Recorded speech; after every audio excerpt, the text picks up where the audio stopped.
네, 한판 브리핑 우리 프레시안의 곽지훈 기자 나오셨죠? 어서 오세요. 네, 안녕하세요. 네.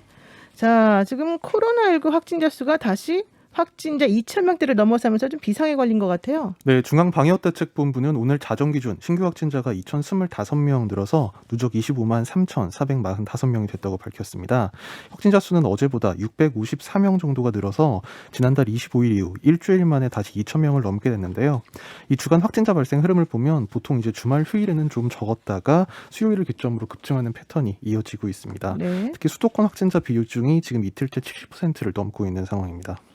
그렇군요. 근데 보건의료 노조가 내일 파업을 한다고 그래서 사실 이게 좀 더 걱정스러운 상황이거든요. 지금 상황은 어떻게 되고 있어요? 네, 조금 전 3시부터 지금 13차 노정협의가 시작이 됐는데요. 지금 거기에 대해서 아직까지 결과가 나오지 않고 있고 다만 지금 상당히 난항을 겪고 있는 것으로 지금 중간 소식이 전해지고 있습니다. 네. 그래서 지금 그 보건의료노조 같은 경우에는 조금 전 저녁 6시부터 이 세종시 보건복지부 앞에서 온 오프라인 방식으로 산별 총파업 전야제를 진행할 계획입니다. 13차나 합의를 지금 하고 있는데도 결과적으로는 뭐 나온 게 없다. 이렇게 보면은 상황이 심각한 것 같은데 어쨌든 간에 지금 이 보건의료 노조가 내일 어떻게 될지 좀 상황을 좀 지켜봐야지 될 것 같죠. 자, 그리고요. 지금 감염병 뭐 관련해가지고 지금 전문가 의견 한번 들어봐야 될 것 같은데요. 지금 확진자가 2,000명 넘었기 때문에 코로나 상황 전문가 모시고 연결하겠습니다. 이대 목동병원 호흡기내과 천은미 교수님 연결되어 있습니다. 한번 인터뷰 한번 해보겠습니다. 교수님 안녕하세요. 네, 안녕하십니까. 네, 확진자 수가 일주일 만에 다시 2,000명대로 올라섰습니다. 이게 주말에는 원래 좀 내려가는 거 아닌가 생각이 들었는데 사실은 그런 효과도 사라진 것 같거든요. 어떻게 된 건가요? 네, 보통 월화는 주말 검사고요. 수요일부터가 이제 이번 주 검사기 때문에 항상 수요일이 가장 확진자 수가 높습니다. 그러나 휴가철이 지나고 나서 비수도권에서 수도권으로 이제 확진자가 다시 늘고 있거든요. 전체 전국적으로는 정체라고 지금 생각을 할 수 있지만 수도권의 검사 건수가 8월 초가 5만 정도인데 지금이 9만 건으로 최대치를 나타내고 있고요. 감염 재생산 지수도 1.04로 계속 일정 부분 증가하고 있습니다. 특히 수도권에서는 개인 접촉 감염이 거의 50% 입각하고 있고 감염 경로를 모르는 경우도 39% 이상으로 비수도권에 비해서 확실한 증가 추세를 보이고 있다고 생각합니다. 감염 경로를 모르는 경우도 생각보다 퍼센테이지가 매우 높은데요. 지금 문제는 수도권인 것 같습니다. 1,415명으로 역대 최다치를 찍었다 이렇게 나오는데 이게 어제 오늘 이틀째 수도권이 지금 70%를 기록한 거 아니겠습니까? 네. 그만큼 비수도권에 비해서 수도권의 감염자가 휴가 이후에 다시 확산을 하고 있습니다. 이번 달에 추석 방역이 매우 중요한 고비가 될 것이고요. 만일에 확진자가 수도권에서 는 확진자가 다시 비수도권으로 가게 되면 다시 휴가철처럼 전국적으로 확진자가 늘 수 있기 때문에 비수도권으로의 그런 모임을 하는 자제가 조금 필요할 것 같습니다. 네, 그런데 또 비수도권은 언뜻 보기에 하향 곡선을 그리고 있다 이렇게 좀 얘기가 되더라고요. 네, 비수도권은 휴가철이 끝나면서 안정세를 갖고 있습니다. 그 이유는 수도권에 비해서 인구 밀도가 낮기 때문에 지금은 조정이 되고 있지만 또 휴가철과 마찬가지로 추석 연휴에 수도권에서 비수도권으로 많은 분들이 내려가게 되면 다시 비수도권도 확진자가 늘 가능성이 매우 높겠습니다. 네, 어쨌든 이동을 좀 자제해야 된다 이런 생각이 좀 듭니다. 자, 그런데요, 확진자가 계속 발생을 하면서 위중증 환자도 많이 늘었다 이런 보도가 있습니다. 특히 고령층이 예전에는 계속 문제였는데 지금은 오히려 50대 환자들이 많더라 이런 얘기이거든요. 근데 일단 뭐 대부분 기저질환은 없다 이런 얘기 나오고요. 네, 지금 중환자 병상에 입원한 분들의 50%가 50대입니다. 특히 40대, 50대가 많은 부분을 차지하고 물론 그 치사율은 80대가 가장 높은 것으로 되어 있지만 이 40대, 50대가 중환자 비율이 높은 이유는 백신 접종이 되지 않은 연령층이고 델타 바이러스가 바이러스의 배출량이 매우 많기 때문에 이 바이러스에 한 번에 많은 양이 노출이 될 때 면역 반응이 작동하는 시간이 걸립니다. 아이들은 매우 빠르게 면역 반응이 작동하기 때문에 대처가 가능한데 이 연령대는 고령층보다는 면역 반응이 빠르긴 하지만 그 시간이 걸리기 때문에 중증으로 가는 비율이 높습니다. 그렇기 때문에 40대, 50대, 30대, 20대의 젊은 연령층이 반드시 백신 접종을 많이 해야지만 이런 중증으로 가는 것을 예방할 수 있겠습니다. 네, 진 작가님. 그런데 지금 그 의료 붕괴가 걱정되는데요. 지금 병상 상황은 괜찮습니까? 아직은? 병상은 중환자 병상은 수도권에는 아직 60% 됩니다만 비수도권에서는 상당히 병상이 적습니다. 그 이유는 큰 대학병원이 대부분 수도권에 몰려 있고요. 하지만 문제가 감염병 전담병원, 그러니까 중환자로 가기 전에 일반 병상에 입원하는 율이 지금 80%, 90%를 육박하고 있습니다. 그렇기 때문에 더 환자 수가 늘게 되면 분명히 입원을 늦게 하거나 생활치료시설에서 치료가 안 되는 상태에 중증으로 가는 비율이 매우 늘 수 있는 그런 위험한 상태이기 때문에 확진자를 최대한 줄이도록 노력해야 됩니다. 네, 김성희 선생님도 뭐 질문하실 거 있으실까요? 지금은 없습니다. 네, 그럼 제가 하겠습니다. 지금 그 4분기에는 소아청소년하고 임신부도 백신 접종이 가능해질 것이다 이런 얘기가 있는데 괜찮을까요? 임신부들 어떻습니까? 소아청소년과 임산부 접종은 이제 해외 미국이나 이스라엘 같은 곳에는 시행을 하고 있습니다.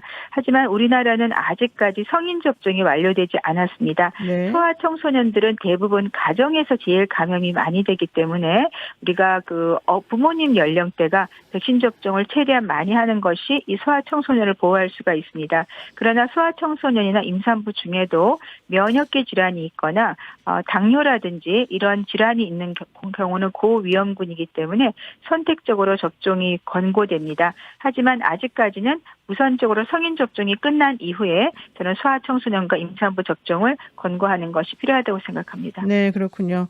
그리고 교수님 지금 정부가요 모레 추석 연휴를 포함해서 한 달짜리 방역 전략을 발표하겠다 이렇게 지금 얘기를 하고 있습니다. 그런데 지난해 추석을 보면은 하루 확진자가 100명 미만이었습니다. 그래서 그때하고 지금하고는 상황이 많이 다르다. 그런데 거리두기는 또 이미 최고 단계가 적용이 되고 있고 이런 상황이라고 한다면은 정부가 어떤 식으로 이 추석 관련된 방역 전략을 발표하는 게 좋을까요? 이제 한 달 정도를 하는 이유는 2주 만에 하는 게 너무 피로감이 많이 누적된 것도 있고요. 지금부터는 이제 추석 전에 방역을 해서 추석 후까지 지금 결과를 볼 것 같습니다. 국민들 입장에서는 이제 추석 때 가능하면 내려가지 않아서 거리를 둠으로 인해서 확진자를 줄이는 것이 필요하고요. 네. 가정 내에서 우리가 친계죠. 직계 가족들만 조금 만날 수 있을 정도로 특히 백신 접종을 한 사람들에 한해서 6명에서 8명 정도까지만 허용을 해 주시면 좋을 것 같고 부모님이나 친척을 만나고 온 뒤에는 반드시 일주일 이내에 올라오면서 선별진료소를 들리든지 PCR 검사를 하시든지 자가검사 키트를 하든지 하여튼 일주일 이내 검사를 하게 되면 우리가 무증상 감염이나 증상이 있는 경우는 거의 다 델타 바이러스는 지금 확진이 되기 때문에 검사를 네. 꼭 권고드리겠습니다. 그러니까 친지들을 만난다 하더라도 일주일 이내에 검사를 먼저 해서 좀 적극적으로 제대로 된 방역이 이루어졌는지 네. 확인하는 게 필요하다 이런 말씀이시네요. 네, 지금까지 이대 목동병원의 호흡기내과 천원미 교수님하고 말씀 나눴습니다. 교수님 고맙습니다. 감사합니다. 네. 자, 이제 두 분한테 한번 여쭤봐야 될 것 같은데요. 지금 보건의료노조가 지금 정부랑 5월부터 교섭을 시작했다고 했는데 왜 13차가 될 때까지 결론이 안 나고 내일 파업 여기까지 나왔는지 또 요구사항 중에서 제일 중요하다고 보는 게 뭔지 이걸 한번 여쭤봐야 될 것 같아요. 우선 진 교수님 어떻게 생각하세요? 일단은 요구를 해도 정부 입장에서는 일단 방역이 최우선이니까 네. 거기에 모든 신경이 다 가 있고 그다음에 지금 정부에서 하는 것들이 결국은 자영업자들의 희생 그리고 또 의료 인력들의 최대 투입이거든요. 그 위에 서 있기 때문에 네. 그 부분에 대해서는 별 신경을 안 썼던 것 같아요. 이분들이 지금 요구하는 것 중 가장 중요한 게 사실 인력 확충이잖아요. 네, 그렇죠. 보건 인력이 확충이 좀 되지 않아가지고 사실 거의 살인적인 일정들을 보내고 있어요. 있는 걸로 네. 소화하고 있는 걸로 지금 알고 있는데 일단 이 부분이 가장 큰 것 같고 그 밖에도 근데 좀 정부 입장에서 약간 좀 오랜 제도적인 장치가 필요하기 때문에 오랜 숙고가 필요한 부분 정부로서는 당장 대답하기 힘든 부분들도 분명히 있을 것 같은데요. 네. 그럼에도 불구하고 정부에서 당장 일단 약속해 줄 건 지금 약속해 줄 건 분명히 약속해 주고 그 일정만 세워주면 되거든요. 그래서 이런 지금 특히 방역이 가장 중요한 시기인데 방역의 일선에 서 있는 분들이 파업을 하게 되면 그 타격이라는 게 그렇죠. 엄청 클 수밖에 없잖아요. 네. 이 파국은 피해야 될 것 같습니다. 그러니까 국민들도 지금 사실 좀 상당히 불안한 상황이 있는데 그렇다면 요구사항 중에서 또 제일 중요하게 생각하는 핵심적인 거는 또 들어주고 그래야 되는 거 아닙니까? 어떻게 보세요, 김 소장님? 예, 저는 지금 말씀하신 부분에 다 동의하고요. 거기다 더해서 지금 공공병원 시설의 장비 인력 인프라 구축하고 감염병 전문 병원을 조직하는 설립, 전국 70개 중진료권마다 한 개씩 공공의료 확충하자는 얘기가 이게 어떻게 보면 너무 당연해서 어떻게 어쩌다가 노동자가 파업을 해서 이런 얘기를 하게 되나 싶은 생각이 들 지경입니다. 네. 사실 우리나라처럼 공공의료시설의 숫자가 적은 나라는 없거든요. 물론 의료보험이 잘 돼 있어서 그냥 병원에 가도 공공병원을 가는 것처럼 우리가 느껴서 그렇지 막상 이런 코로나 같은 위기 순간이 오니까 공공병원이 이 모든 부하를 짊어지고 있는데 숫자 모자란단 말이죠. 이런 부분에 대한 확충이 필요한데 지방자치단체도 결심을 해야 되고 세금도 걷어야 되고 여러 가지 일이 있지만 결국 이제 기재부가 예타가 안 맞는다라고 해서 예비 타당성 조사에서 수지 타산이 안 맞는다고 막고 있는 것들이 많은데 이런 부분들은 보건복지부 장관이 풀 수 있는 문제가 아니죠. 정부가 좀 더 적극적으로 나서서 그런 부분에 대한 청사진을 제시하는 걸 좀 포함해서 이야기가 돼야 될 거라고 봅니다. 네, 사실 우리가 K방역 되게 자랑스러웠습니다만 이분들이 없었으면 이게 가능하지 않았을 거 아니에요? 이 경제성 문제인데 문제는 뭐냐면 이 코로나 사태라는 게 제가 볼 때는 이게 한 번이 아니거든요. 앞으로는 이게 계속 반복될 겁니다. 우리 그 전에 뭐 있었습니까? 메르스 있었죠. 네. 사드 있었죠. 예. 사스 있었죠. 예. 그다음에 또 이거 있죠. 그다음에 그 몇 년 후에 또 뭐가 나올지 모른다라는 그렇죠. 거죠. 이게 뭐 기후 온난화와 뭔가 관계가 있는지는 모르겠지만은 이제는 우리가 그 전염병과 같이 사는 것이 위대 전염병 일상이 시대. 된다라는 네. 거고 그렇다고 한다면 이게 이제 뭐 그 공공의료기관이다라는 게 이럴 때만 쓰이기 때문에 아무래도 이제 경제성이 떨어진다고 했을 때 이게 이제 비상 상황이 아니라 이 비상이 이제 일상이 됐다라는 전제에 의해서 대책을 세워야 될 것 같아요. 전 네. 여기서 이제 경상남도 얘기를 안 할 수가 없는데 홍준표. 예.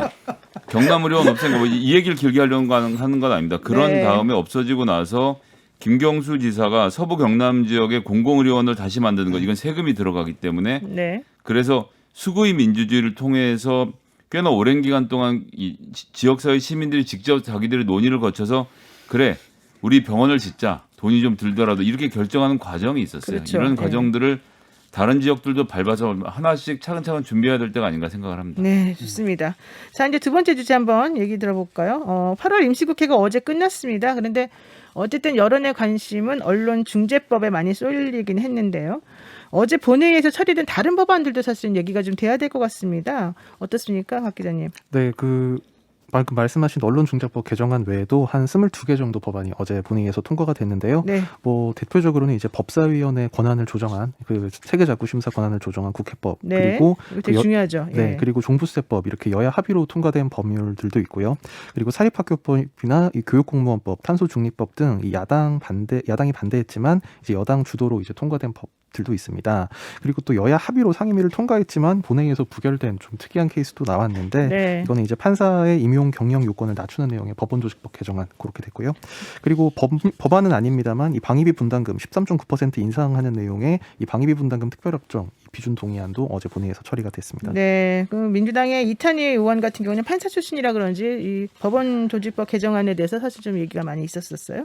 자, 그런데 지금 말씀하신 법안들 말고도 또 주요 법안들이 많이 있지 않습니까, 박 기자님? 네, 관심을 좀 많이 받은 법안 중에 하나가 이른바 그 수술실 CCTV 법일 텐데요. 네, 어제 통과된 의료법 개정안에 따르면 이 환자의 요청이 있을 때 병원은 CCTV 촬영을 의무적으로 해야 하고 수사 재판 관련 공공기관의 요청이나 환자와 의료인 쌍방 동의가 있을 때 열람을 할 수 있게 돼 있습니다.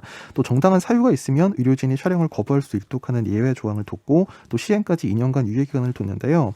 이 법안은 사실 지난 23일 이 국회 보건복지위원회에서 합의 통과가 됐고 당시 야당에서는 유예 기간 동안 시행령을 통해서 뭐 비용 부분이라든가 정보 유출 문제를 해결해야 한다 이런 조건을 달기도 했습니다. 네, 그렇죠. 근데 이준석 대표가 또 갑자기 30일에 공개 비판에서 눈길을 끈 뭐 그런 조항도 있지 않습니까? 네, 그 문제는 여야 간에 이제 합의 처리가 사실 돼서 물론 이제 야당에서 아주 흔쾌한 합의는 아니었지만 어쨌든 네. 처리하기로까지는 동의가 된 부분인데 이준석 대표가 그 30일 그 최고위 발언에서 갑자기 이 선의에 의한 적극적 의료행위가 징계받을 가능성이 늘어나고 있다. 의료 체계가 크게 앓고 있다. 이렇게 비판을 해서 좀 눈길을 끈 부분이 있습니다. 네, 수술실 CCTV는 사실 그래서 의료진들의 적극적인 의료 행위를 막고 소극적으로 방어적인 의료 행위만 하게 만든다 이런 또 비난이 좀 있긴 있습니다.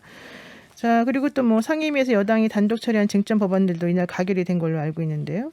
네, 여당이 단독 처리한 그러니까 상임위에서 이제 단독으로 그 통과돼서 어제 본회의에서 처리된 법안은 이 사립학교법이 있는데요. 네. 이거는 사립학교 교사를 새로 뽑을 때 지금까지는 이제 학교장 재량, 뭐 재단 이사 재단 이 재량으로 뽑을 수 있게 돼 그렇죠. 있었는데 네. 이제 교육청에서 주관하는 필기 시험을 의무적으로 봐야 한다 이런 내용이 골자입니다. 네. 요거는 이제 야당에서 별도 수정안까지 내면서 이 수정안을 표결해달라 이런 요구를 하면서 저지를 시도했는데 결국 무의에 그쳤습니다.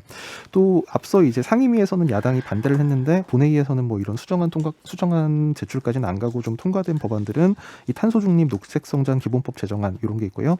그리고 앱마켓 사업자에게 특정 결제 방식을 강제하지 못하도록 하는 전기통신사업법 개정안 네. 이른바 구글 방지법. 갑질 방지법이라고 유명한 법안인데요. 이 법안들도 어제 통과가 됐습니다. 네, 구글 갑질 방지법. 이거 사실 저도 관심이 많았는데 어쨌든 통과가 지금 됐네요. 자, 그리고요. 지금 김성애 소장님 어제 통과된 법안 중에서 주목하신 법안이 따로 있을까요? 저는 구글 갑질 방지법이라고 이름을 복잡하게 붙여서 그런데 네. 뭐 쉽게 얘기하면 카카오의 페이지에서 우리가 만화를 볼 때 10,000원 내던 거를 13,000원 낼 뻔했던 거예요. 그렇죠. 근데 이것을 이제 막은 거 아닙니까? 그리고 네. 전 세계에서 최초 입법이고 미국에서도 주목하고 있고 많은 테크 기업들이 한국이 구글에 맞서서 이런 그림을 만들어줬던 데 대해서 칭찬하는 점 굉장히 좀 높이서 하고 싶고요. 그다음에 방금 말씀하신 사립학교법 얘기를 좀 간단하게 하지 않을 수가 없는데 그 교사 선발권을 왜 빼앗느냐라고 하고 있지만 이미 사립학교의 62%의 교원은 위탁을 해서 교육청에서 뽑도록 요청을 하고 있습니다. 네. 그리고 지금 하는 것은 보통의 5배수를 뽑는데 필기시험 합격하는 사람들만 교육청에서 한번 걸러주는 거거든요. 기본적으로 필기시험을 합격한 사람들 중에서 사립학교가 본 학교의 그 권학 이념에 맞춰서 사람 뽑으면 되는 문제라서 그런 최저 학력도 못 맞추는 사람을 교사로 임명하겠다라고 하는 건 전 놀부심보라고 생각하고 제 아이도 놀부심보. 그렇지만 네.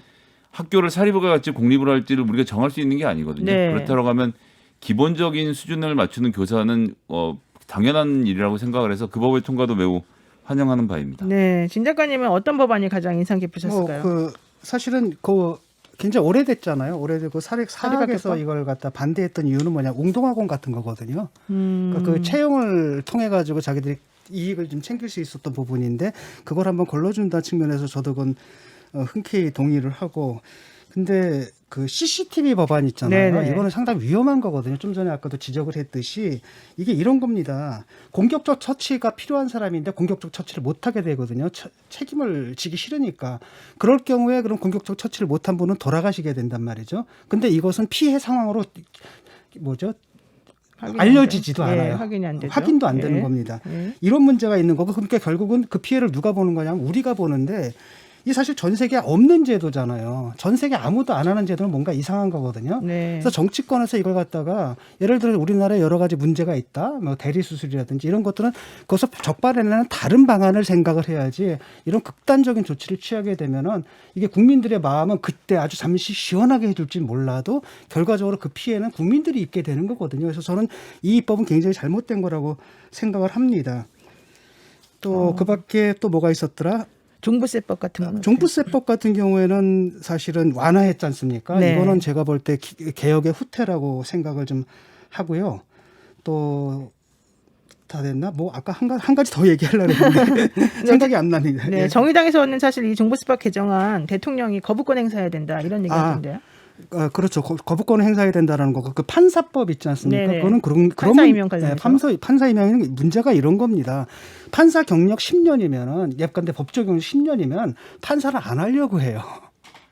그게 문제지 않습니까? 그래가지고 그걸 좀 줄이자라는 건데, 이게 원래는 이제 여야 합의로 통과될 뻔했는데 양쪽에서 공격을 하는 거예요. 왜냐하면 네. 정경심 배판을 통해 가지고 이 사법부에 대한 불만이 굉장히 큰 겁니다. 여당에서는. 그래서 이거 반대한 사람들 보게 되면 항상 그 선봉에 섰던 강성들이거든요. 이 사람들이 법원? 네네. 니들이 원하는 거야? 니들이 이렇게 판결했지? 한번 먹어봐라. 이렇게 얘기를 한 거고, 또 재밌는 건 뭐냐면 야당에서도 마찬가지거든요. 네. 이렇게 풀어주게 되면은 그 판사 되는 사람들이 민변이니 뭐니 그 언론 개혁 검찰 개혁 과정에서 어용질했던 그 사람들이 또 판사가 되지 않을까. 네. 이게 서로 견제를 하다 보니까 이게 이제 부결이 돼버린 황당한 상황이 온 거죠. 네. 그 부분에 대해서는 뭐 제가 브리핑에서도 말씀드렸습니다. 논평에서도 말씀드렸습니다만 한마디 드리지 않을 수 없는데, 이게 1998년부터 논의가 시작돼서 2011년이 돼서 겨우 법안이 통과된 것이고, 기본 내용은 아무런 다른 경력이 없는 초임 이 사시 합격생을 데려다가 판사로 키우면서 생기는 이 사회에 대해 아무것도 모르는 문제를 해결하자는 기본 전제가 있었고, 그리고 전 세계적으로 시험을 봐서 판사를 뽑는 나라는 우리나라밖에 없거든요. 보통 이제 대의기구인 정치권과 시민사회가 함께 모여서 판사들을 선발하는 과정이 있고 이제 경력자들을 중심으로 뽑게 되는데 네. 2011년에 법을 만들면서 이 집행을 당장 할 수가 없으니까 10년에 걸쳐서 7년으로 해서 10년을 늘리자고 했던 것을 다시 원위치 시키려고 하는 것이고 이 원위치의 이야기는 되게 중요한 게 로스쿨 졸업생을 데려다가 바로 3년 동안 로클럭이라고 하죠. 법원 연구원을 3년 시킨 다음에 김앤장 등 대형 로펌에서 2년만 딱 연한을 맞춰갖고 이런 사람을 깨끗한 사람, 자기들 표현대로 하면 오염이라는 표현을 쓰더라고요. 네. 깨끗한 사람을 데려다가 다시 판사를 시키겠다는 이것도 시험 성적으로 뽑으니까 지금 김앤장 한 단일 로펌이 지난해에 뽑았던 판사의 8분의 1 김앤장이 독식하고 있는 이런 희한한 구조가 지금 만들어져 있는 것 자체가 큰 문제이기 때문에 사회에 경험이 있는 사람들이 판사가 되어서 사회의 우리 피해자들의 아픔을 아는 상태로 판결하는 게 필요하기 때문에 이것은 뭐 이번에 사법개혁 논쟁 이런 거랑 좀 상관없이 당연한 일이 아닌가라고 저는 생각하고 있습니다. 네. 근데 뭐 7년인데도 사실 지원율이 너무나 낮아가지고 사람을 구하기 힘든다라고 한다면 그렇게 볼 문제는 아닌 것 같아요. 왜냐하면 법원장이 옛날 법원장도 있었고 이번에 정권 들어서 새로 법원장이 바뀌었는데도 법원에서 일관되게 요구를 한다고 한다면 이건 어떤 정치적인 배경에서 나온 게 아니라 시스템상의 문제가 있다라는 것이고요. 사법 이기주의에서 나온 거죠. 그러니까 저런 식으로 항상 어떤 집단을 네, 이기주의자, 기득권자 뭐 이렇게 적폐 세력 이렇게 생각하는 게 이 정권의 문제예요. 네, 알겠습니다. 사법부가 기득권이 아니라고 생각하시는 분들이 있을까 모르겠습니다. 아니 그러면 그 국회의원들이 가장 큰 기득권이죠. 국회에서 4년 만에 한 번씩 갈려 나가죠. 그래도 뽑으면 뭐 합니까? 그 사람들이 또 되고 또 되고 또 되는데. 네, 좋습니다. 자, 그 얘기는 이제 시간이 없으니까 일단 여기까지 하고 다음 주제 한번 간단히 얘기하겠습니다. 국회 상황, 언론중재법 사퇴 후폭풍이다 이렇게 말이 나오고 있습니다. 근데 민주당 김승환 의원이 영어로 GSGG 이렇게 썼다가 지운 그 부분이 좀 문제가 되고 있는 것 같아요. 그래서 국민의힘 쪽에서는 이거 징계해야 된다 이런 얘기 좀 하고 있지 않습니까? 어떻게 보십니까? 예, 뭐 저는 이분한테 그냥 묻고 싶어요. 이게 네. 뭐 제너럴 뭐죠? 거버먼트 서비스 제너럴 윌의 약자라고 네, 한다면은 쉽게 말하면 일반 의지에 봉사하는 정부라는 뜻이었다라는 거 아닙니까? 네. 이분한테 정말 그런 뜻이었다면 문재인 대통령은 GSGG입니까? 아닙니까? 네, 좋습니다. 일단 곽 기자님한테 먼저 좀 브리핑 들어보고 얘기하죠. 예. 네, 방금 말씀하신 대로 그 민주당 김승원 의원이 이제 그 법안 처리 과정에 그 언론중재법 처리하는 과정에서 박병석 국회의장에 대해서 좀 다소 불만스럽게 불만을, 그런 논평을 하면서 이런 표현을 썼다가 논란이 됐는데요. 국민의힘의 신임 국회 부의장이 된 정진석 의원 오늘 아침 CBS 라디오 인터뷰에서 이런 문제를 그냥 방치하고 좋은 게 좋은 거라고 넘어가면 국회가 우습게 된다면서 의장께서 당사자이기 때문에 이 문제를 다루지 못하면 저라도 나서서 징계 절차를 밟아야 되겠다는 생각이다. 이렇게 징계 추진을 예고를 했습니다. 네. 즉 그러면서 뭐 국회가 핫바지냐 좀 이렇게 격한 표현도 사용을 했는데요. 국회를 이렇게 희화시켜는 안 된다 이런 입장이고요. 김승원 의원 본인은 어제 이 박병석 의장과 만나서 사과를 한 뒤에 기자들에게 실망하셨다는 질책과 더 잘하라는 격려를 해주셨다 하면서 여하튼 나라의 큰 어른인데 죄송하다고 말씀드렸다 이렇게 전했습니다. 지금 이 김승원 의원이 사실 이 언론중재법을 엄청나게 적극적으로 뭐 밀었던 분 아니겠습니까? 그래서 좀 실망이 커서 이런 일이 벌어진 거다. 뭐 이런 얘기도 하더라고요. 그러니까 여기서 우리가 주목해야 될 것은 일개 초선 의원이거든요. 네. 초선 의원이 감히 국회의장한테 국회의장은 사실 우리 국가 시스템이거든요. 네. 이런 쌍욕을 할 수 있다라는 것은 이 바탕에 뭘 믿고 있냐면 친문 강성을 믿고 있는 거거든요. 그러니까 저는 이것은 용서해서는 안 된다고 생각을 하거든요. 그래서 네. 분명하게 징계를 내려야 되고 징계도 중징계를 내려야 됩니다. 예. 중징계를 내려야 된다. 예. 예. 의원직을 관련돼서 또 다른 야당의 초선 의원이 기후악당법 통과됐습니다. 한심합니다. 피처링 GSGG 의장님 해서 똑같이 불을 질렀더라고요. 이런 부분들은 좀 마찬가지지만 뭐 김승환도 마찬가지고 네. 국회에 대한 권위 그리고 이게 자기들이 뽑은 사람이 그냥 누가 뽑아서 갔다 온 자리가 아니기 때문에 거기에 대한 걸맞은 책임을 져야 된다고 생각합니다. 이거 네. 그냥 넘어가면 안 됩니다. 그러니까 이거는 그 의원직을 뺐든지 왜냐하면은 이거 국민에 대한 모독이거든요. 그러니까 두 분 다 일단은 좀 징계를 해야 된다 이런 쪽으로 의견이 모여지는 것 같아요. 그냥 대충 징계가 아니라 강한 징계. 예, 좋습니다. 네, 오늘 여기까지 일단 일부 순서 마쳐야 될 것 같고요. 각지영 기자 오늘 수고 많으셨습니다. 고맙습니다. 감사합니다. 네.